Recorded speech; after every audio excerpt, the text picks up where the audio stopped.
ബലാത്സംഗ കേസിൽ നടൻ സിദ്ദിഖിന് തിരിച്ചടി. മുൻകൂർ ജാമ്യാപേക്ഷ ഹൈക്കോടതി തള്ളി. സിദ്ദിഖിനെതിരെ തെളിവുണ്ടെന്ന് കോടതി.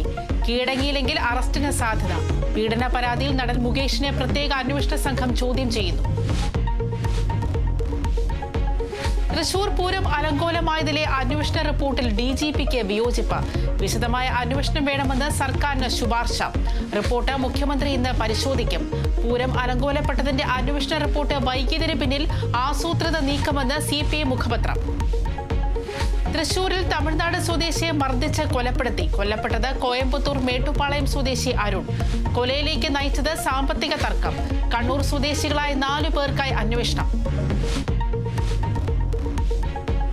ശിരൂരിൽ മണ്ണിടിച്ചിൽ കാണാതായവർക്ക് വേണ്ടിയുള്ള തിരച്ചിൽ 4ാം ദിനം. പ്രതികൂല കാലാവസ്ഥ വെല്ലുവിളി. ഉത്തര കന്നഡയിൽ ഇന്ന് റെഡ് അലർട്ട്. അർജുന്റെ ലോറിക്ക് കാര്യമായ കേടുപാട് സംഭവിച്ചിട്ടില്ലെന്ന് വിലയിരുത്തൽ.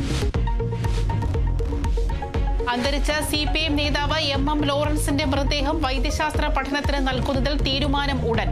ഹൈക്കോടതി നിർദ്ദേശപ്രകാരം മെഡിക്കൽ കോളേജ് പ്രിൻസിപ്പൽ തീരുമാനമെടുക്കും. മക്കളുടെ അഭിപ്രായ വ്യത്യാസങ്ങളും പരിശോധിക്കും.